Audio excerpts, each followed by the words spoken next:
Hello everyone, I'm Aditya Saxena from Beatest and I'll be your instructor for the course Data Exploration in Microsoft Excel.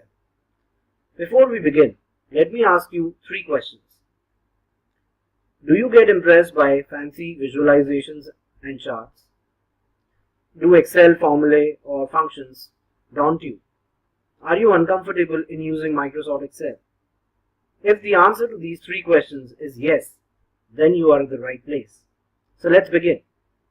Let me first introduce myself to you. I am a BTech Computer Science and an MBA graduate in the field of marketing and analytics. I am currently working as an analytics consultant in latent view analytics, and most of my work is about data analysis. Earlier, I have worked with Amdocs, Government of Andhra Pradesh, and lots of budding startups like HealthMe and Parenti.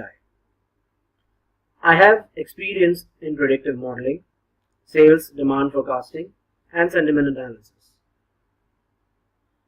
I have a total experience of 4 years, and in those 4 years I have used Excel in one way or the other. Recently I have been using it for solving a lot of analytical problems, and working in these 4 years have made me realize that how important Excel is. So let's look into the importance of Microsoft Excel. Let's understand why it is so popular, which all organizations and job profiles actually make use of Microsoft Excel a lot. So let's look into the key features of Microsoft Excel.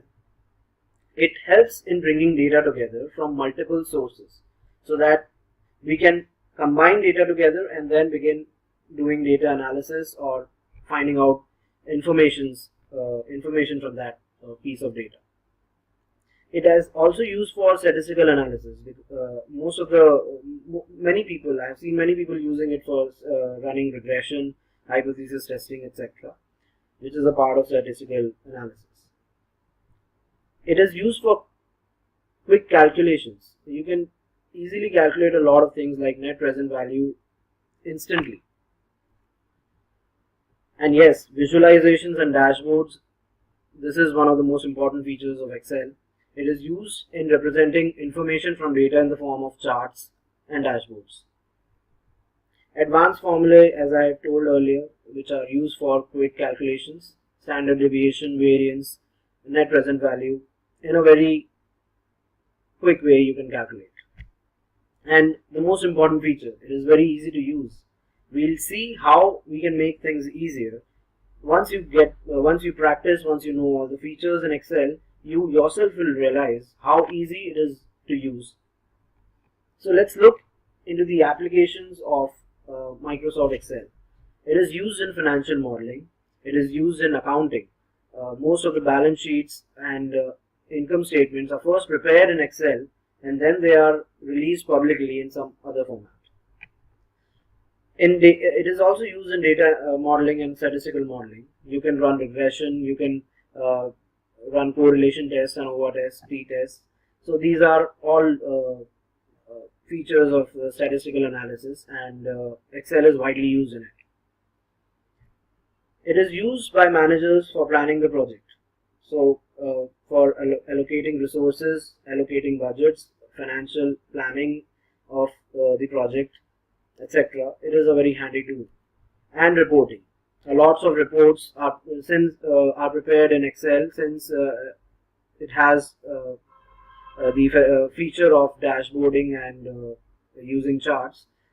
You can actually prepare very informative reports in Excel. Let's look at the opportunities in this field. So the profiles like data analyst, business analyst, product analyst, financial analyst, or I would say any profile which makes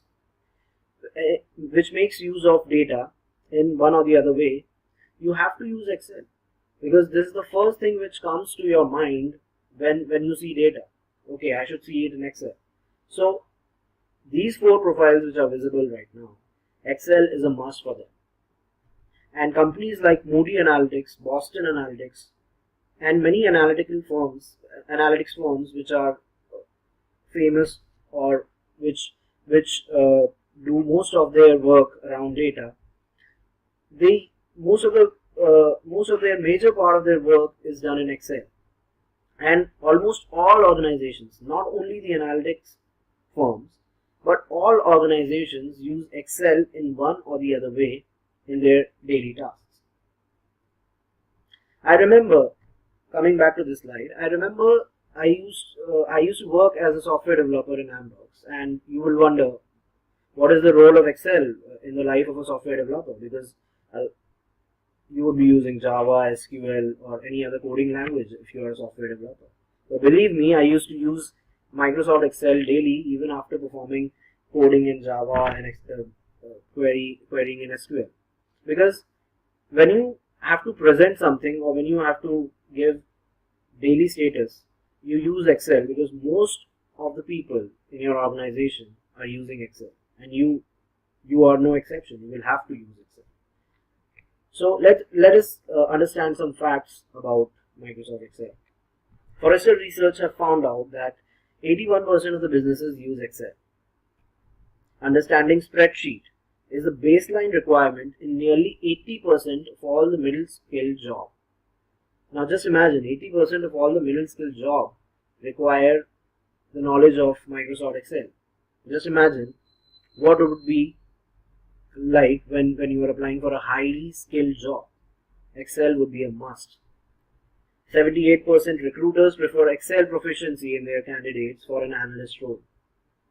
So in short, almost all the high paying jobs require a good knowledge of Microsoft Excel. Hello everyone. In this video we will see how this course is structured, what all topics we are going to cover, and what you can expect from this course. This course will be covered through 6 webinars over a span of 4 weeks with multiple case studies to solve, so that you can do some hands-on in Excel and practice the things which are taught in the webinar. After all the webinars are completed, you will be given a capstone project. You will have a month's time to work on this project, and it will be evaluated by Beatest. A certificate will be provided by Beatest after successful completion of this project. There will be a dedicated forum where you can ask any query related to the course or the capstone project.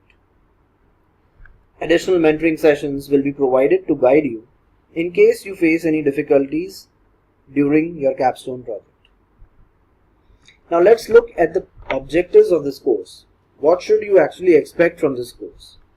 By the end of this course, you will be comfortable with all the Excel features and most frequently used functions and formulae in Excel. You will be able to use Excel effectively to understand and manipulate data. You will get a good practice of solving real business problems by drawing real insights from the data. You will become familiar with visualization and different types of charts we can use. And finally, you will be able to make dynamic dashboards to present your insights drawn from the data.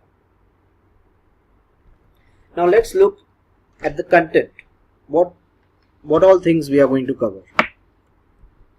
We will be covering basic formatting, which includes quick selection, column and row width adjustment, text formatting, merging different cells together, table formatting, since table is most important part of Excel,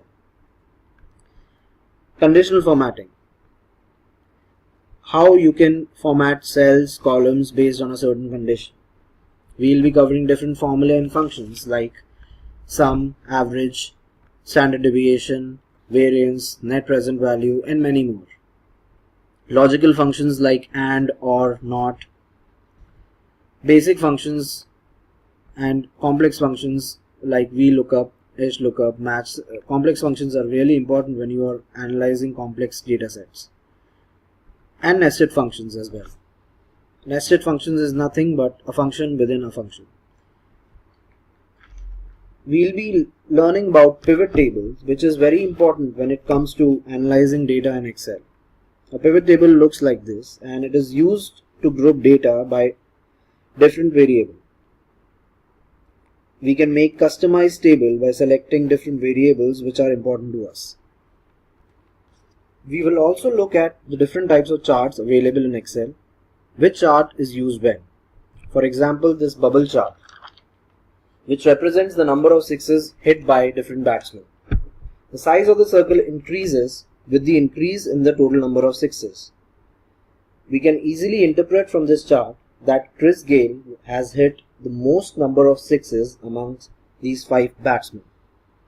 Here is another chart called the donut chart, representing Virat Kohli's scoring pattern.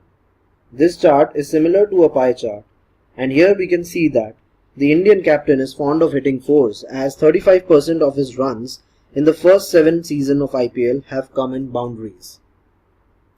Now let me introduce you to the capstone project. As I have said earlier, you will get a month's time to work on this capstone project, and we will be providing you a data set containing data about each match played in the first 7 seasons of IPL. All the skills that you have learned and all the knowledge that you have gained in the webinars, in the course, you will apply all of them in this capstone project.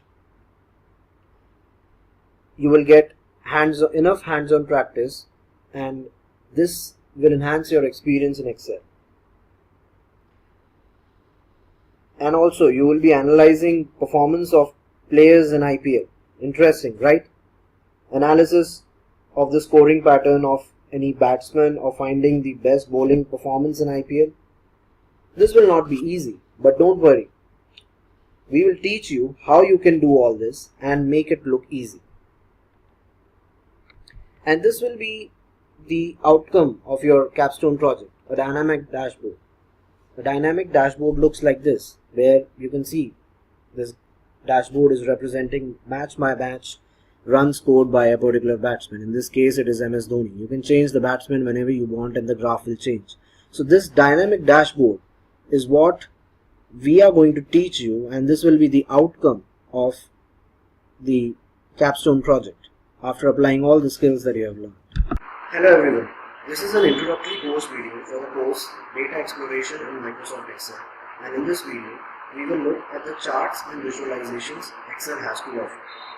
We will look at the different types of charts available in Excel and which chart is used when.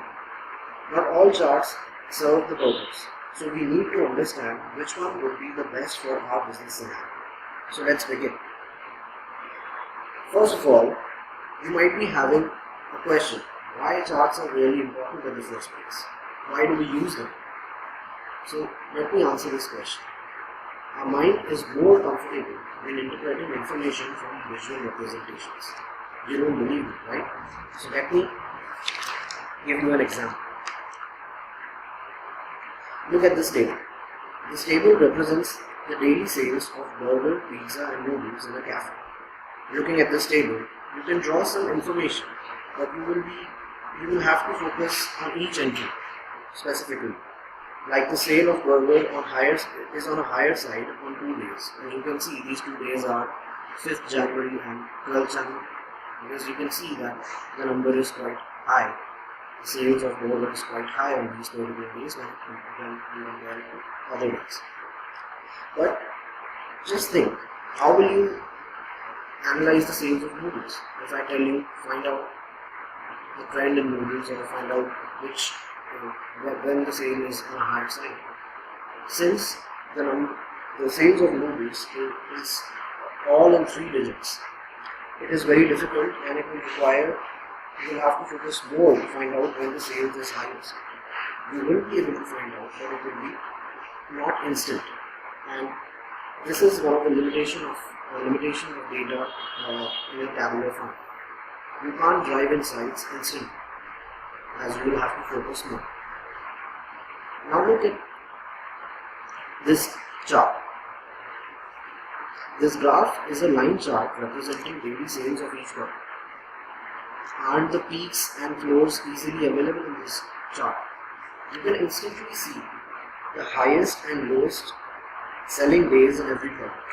Like for example in noodles, you can see instantly that the peak is around 900 on 6th, 7th January, and on 3rd January it is the lowest, and which is around 200.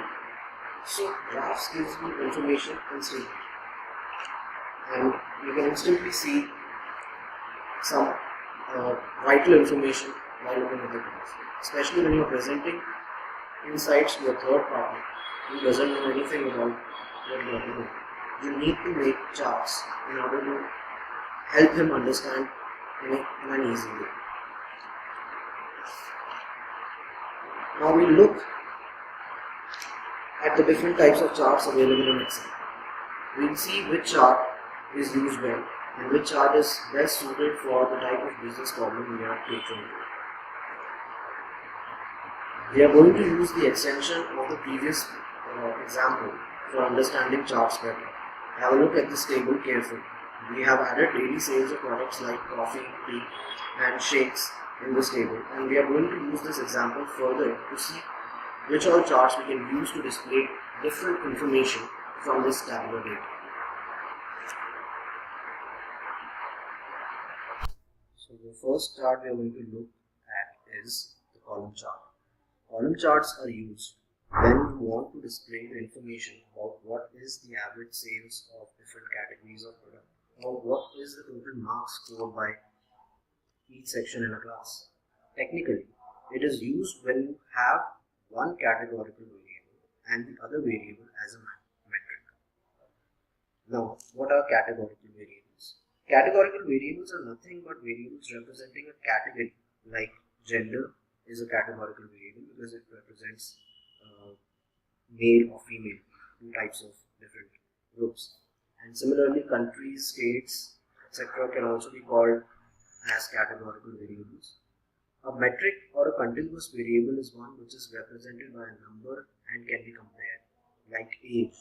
Your age and my age can be compared. Similarly, sales of a product. Sales is another example of a continuous variable. So this is how a column chart looks like. In our example, the categorical variables are product names, which consist of noodles, burger, pizza, shakes, coffee, tea, and the total sales of these products over the entire time is the continuous variable here. So this graph represents the total sales of each product for the entire period, and we can see that the total sales of noodles is the highest and the total sales of pizza is the lowest. So maybe this cafe is not making good quality pizzas. On the right, you can see there is another chart which is also called a column chart, but it is in a 3D format. You can make 3D charts in Excel. They look pretty, but it can be sometimes confusing because 3D chart is not recommended always. In order to provide information, in order to present your insights, you need to be simple.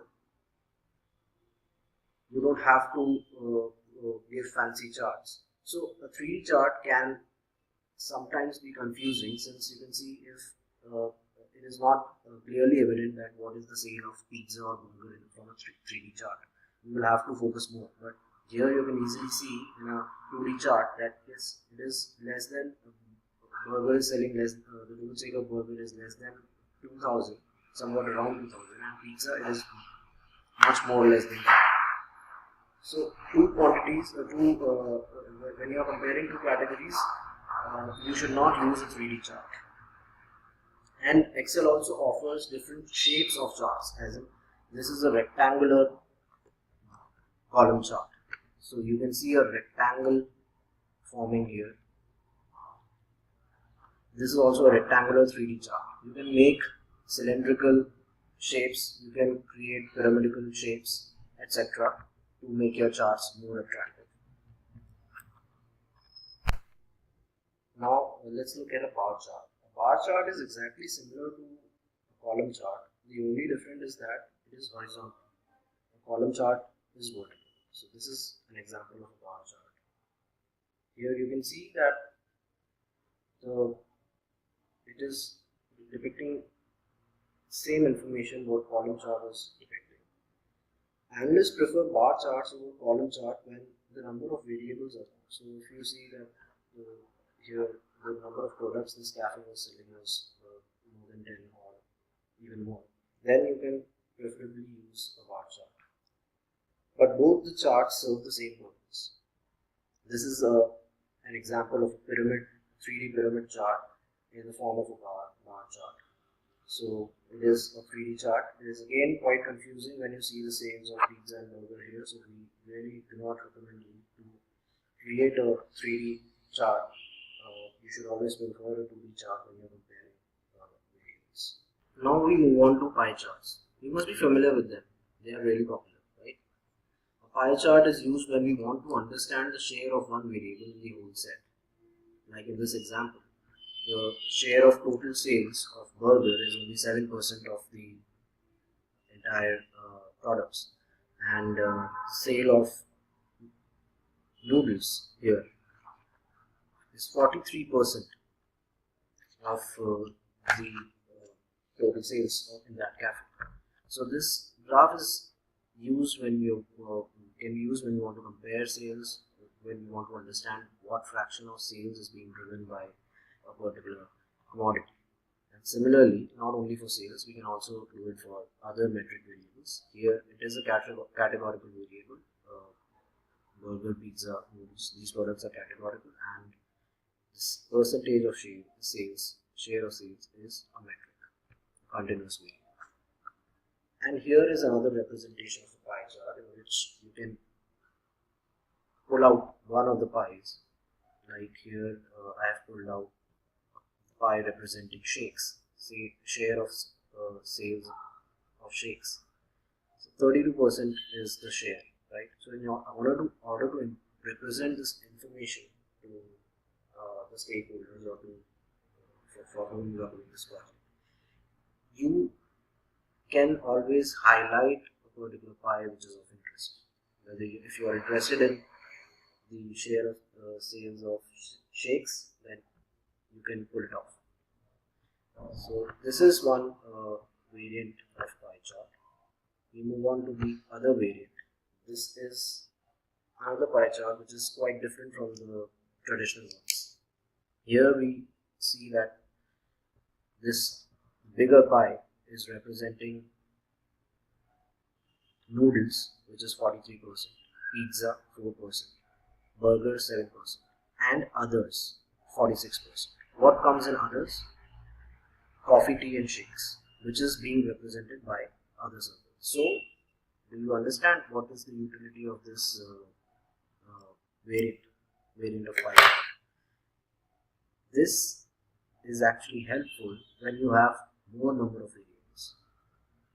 Your single pie chart might only accommodate a limited number of variables. You can obviously make a pie chart out of 10 variables, but the person who is looking at that chart might not be able to understand what you are telling, because the variables are too much. So, in order to depict information for a large data set, generally this type of a pie chart is used. Now we look at the donut chart. This is similar to a pie chart, except we are representing the share in terms of a donut, not a pie. So this portion of the donut is representing the share of sales of shakes, which is 32%, and this is having the largest share. As we can easily see, it is 43%, having the largest size of the donut. Here is another variant of a donut chart, which is quite similar to the one which we have seen in the pie chart. We have pulled out the share of sales of shakes, and to represent what exactly share of shakes is. So we can pull out any portion of the donut to represent its sales distinctively.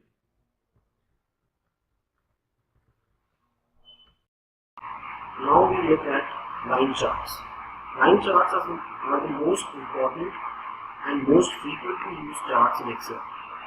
They are used to represent time series data like daily sales of a product or monthly sales of a product, match by match, run scored by a batsman, and so on. In our example, the daily sales of noodles looks like this. By analyzing this chart, you can understand the trend of sales. Like, except for the initial few peaks here and here, the sale of noodles is gradually decreasing.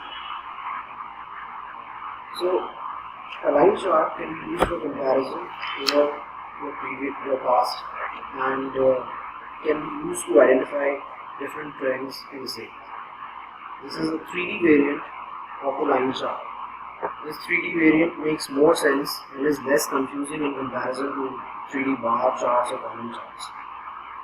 Again, it is representing what the 2D line chart is representing, but in a 3D format. But I would still recommend you to use 2D versions as they are simple to understand. Now look at this chart.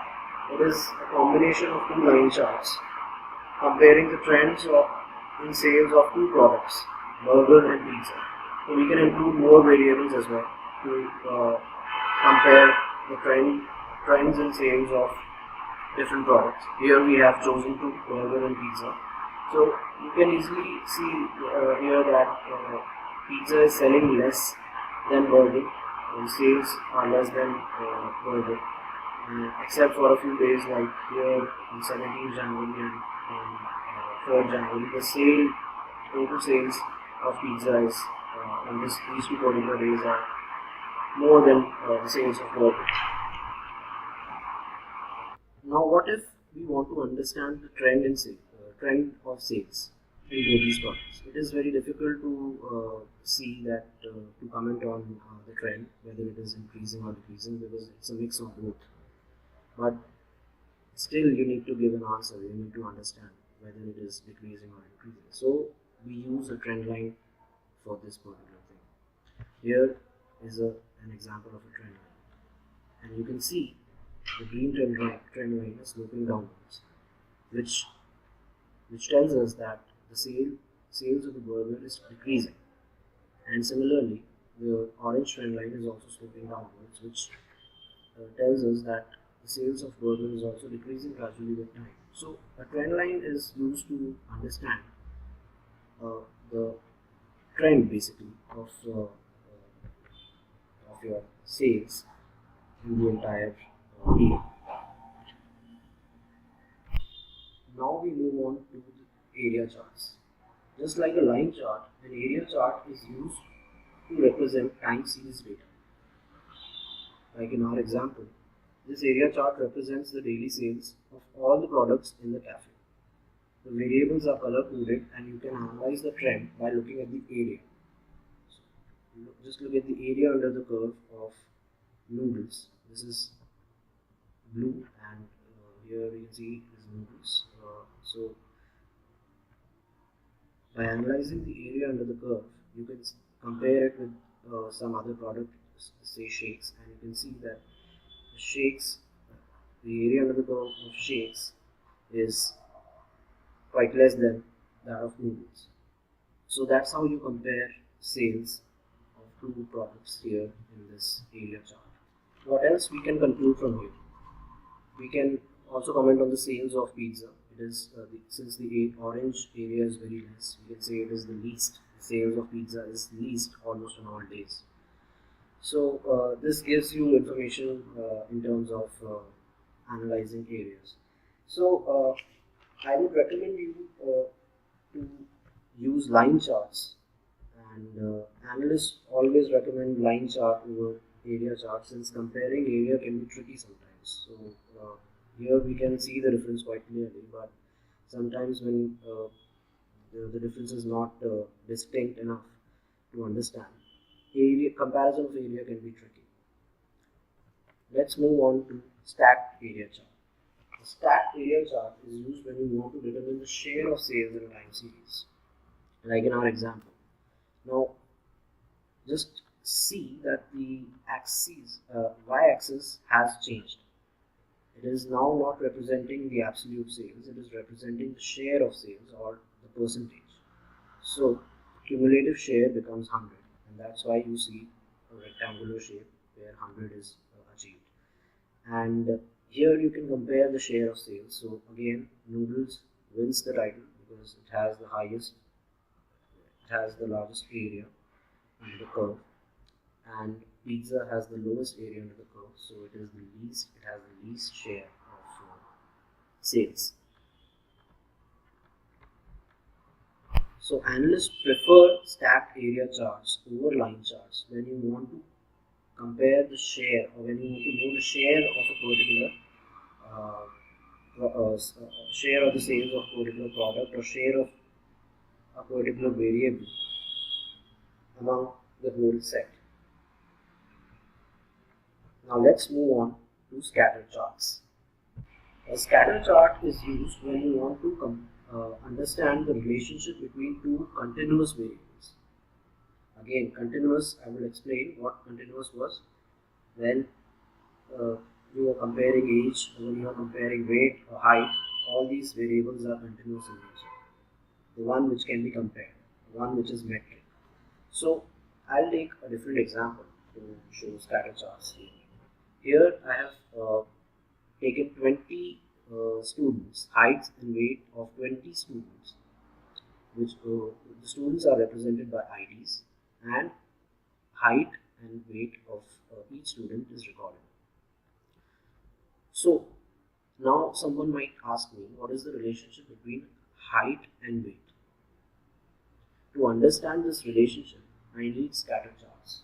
It is very much used in statistical modeling, since scatter charts tell you the relationship between two variables. It is used in exploratory analysis of data. Again, the reason is you understand the relationship between two variables. You understand whether one variable is increasing or decreasing with another, and so on.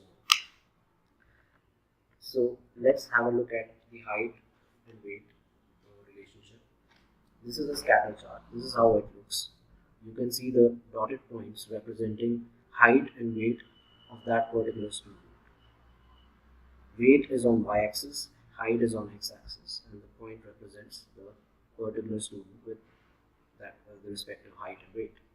So analyzing this graph, you can understand that yes, height and weight is scattered along the chart plot, but you cannot. But it can be sometimes tricky to understand whether height is increasing with weight or not.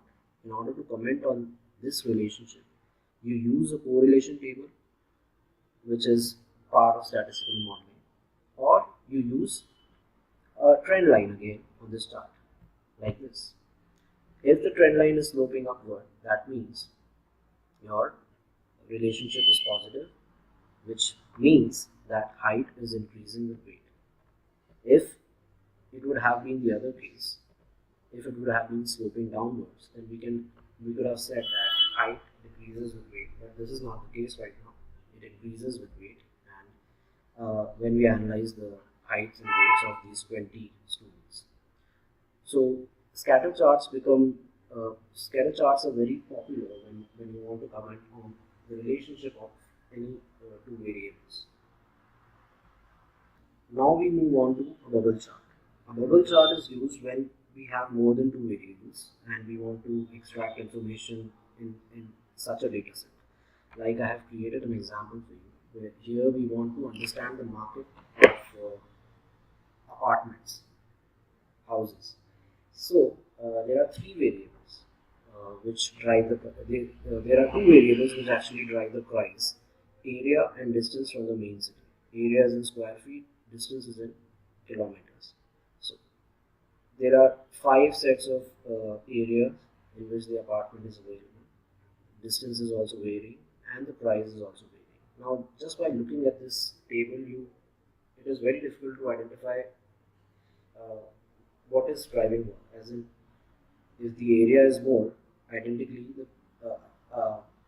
the price should be high, and if the distance from the main city is less, then ideally the price should be low. But you cannot comment on these two variables, area and distance, in how they are behaving together in terms of price. So in order to look at that information, you need a bubble chart. This is how it looks like. Here, area is represented along the y-axis. Distance from the main city is represented along the x-axis. the size of these bubbles is the price. So the size is more if the price is more. Hence, three different types of variables which are metric in nature can be, we can understand the relationship between three of them uh, from this single graph. Now, just did you see the trend? As in, uh, what is the uh, what is driving the prices?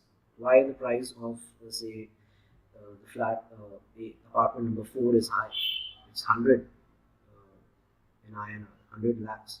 So why is it high? This is the 100th one. You can see it is only 1 kilometer from the main city, and it is 4,000 in area, 4,000 square feet in area. Now just look at the other one, which is here 7 kilometers away, but it is more than the area of this apartment. Still, the price is less. So, yes, people are fond of living close to the main city, and this is why the demand is high and the price is high. So, this is a simple market study, and this is a simple example which I have created to understand a bubble chart, which it can be very powerful when we are understanding relationships between three variables.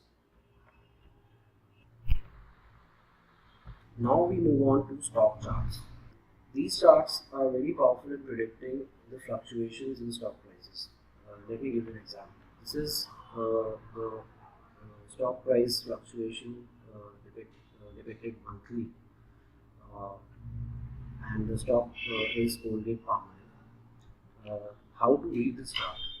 First of all, just look at the dates. It is a monthly fluctuation. So 31st July 2012, this reading of this data set has started, and it has ended on 31st May 2017, and it is a monthly data set.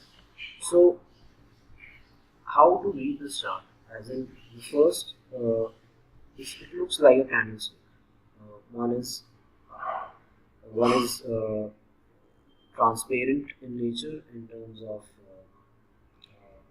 I would say it is standing upwards, and one is upside down.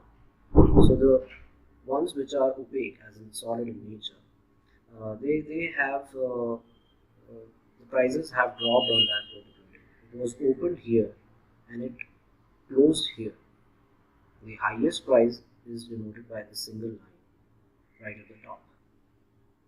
This is how you read it. This is the opening price, the peak of the opaque rectangle. The bottom is your closing price, and the point of your candlestick as a single line is the highest price. And let's look at this one, which is transparent in nature. It is closing here at the top of the rectangle. It is opening at the bottom of the rectangle, and this is the highest price. Single tip of the single stick. And this is how you read it. It is very powerful in representing stock prices fluctuation, as you understand when the stock price was high, when it was low, and it is you can call it a variant of a line chart. This chart is also a stock chart which is representing volume of stock traded on that particular month, and it is also depicting multiple information. Basically, it is. Now at last, we look at the radar chart. A radar chart is used when you want to display information about multivariate data. When you have more than 3 continuous variables, like in this example, where estimated sales are there, actual sales are there, and cost is there. There are 3 continuous variables, and we have used a bubble chart earlier in our example to represent such a relationship where 3 variables continuous in nature are present. But what when 3 or more than 3 such variables are present, or what when a categorical variable is also present, like here a variable which is categorical in nature, product is present. A, B, C, D, E are the categories it is representing. So now I want to display information from this particular data. For this I'll use a radar chart. Here you can see A, B, C, D, E. All these 5 categories are being represented as different sides of polygon. The estimated sales, actual sales and costs are color coded and also have different sizes, shapes. Like actual sales is being represented by a square, orange in color. Estimated sales is being represented by a smaller square which is green in color. A triangle represents cost. So what can we infer from this chart? We can see that for product A, actual sales is more than estimated sales and cost is less than actual sales. So we are incurring profit. And estimated sales is less than actual sales. That means our marketing or our sales targets are being achieved. Then we go to the product B. Here again the actual sales is more than the estimated sales and the cost is less than actual sales. So we are incurring profit and again our sales targets are being achieved. Let's look at product C. In product C, you can see that the estimated sales is more than the actual sales. So we are not able to achieve our sales target here for product C. And the cost is also higher than the actual sales. So we are incurring loss for this product. So ideally this product is costing us more. And for product D, the estimated sales is again there is a big difference between actual sales and estimated sales. Actual sales is way less than the estimated sales. So we have again not achieved our sales target for product D. And the cost is also high for product D. So here also we are incurring loss. And in E, although we are incurring profit, but we are not able to achieve our sales target. So this is how this information is we are able to get from a radar chart, and this can be very powerful when we have more than 3 variables. Like here we have 3 variables, continuous in nature and also a categorical variant. So there is another variant of radar chart which looks like this. Here the estimated sales, actual sales and cost, all the 3 these variables have been color coded and are being represented by polygon different in color. The blue polygon is cost, and we can see that this blue polygon is exceeding the orange polygon for products D and C. That means we are incurring loss here. Similarly, if you look at the actual sales, which is the orange polygon, here the actual sales is exceeding, that is the orange polygon is exceeding the green polygon for product A and B. That means we are only able to achieve our sales targets for product A and product B. So this is how we infer information in a color coded polygon, and which is also a variant of a radar chart. So this is better than this one.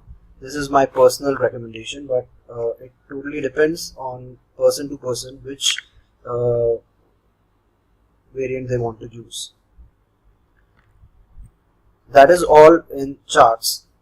There are more variants available for each type of chart, which we are going to discuss in the course, and the charts can also be modified, which we can also customize according to the needs of the business problem. That's all in this video. Thanks for watching this video.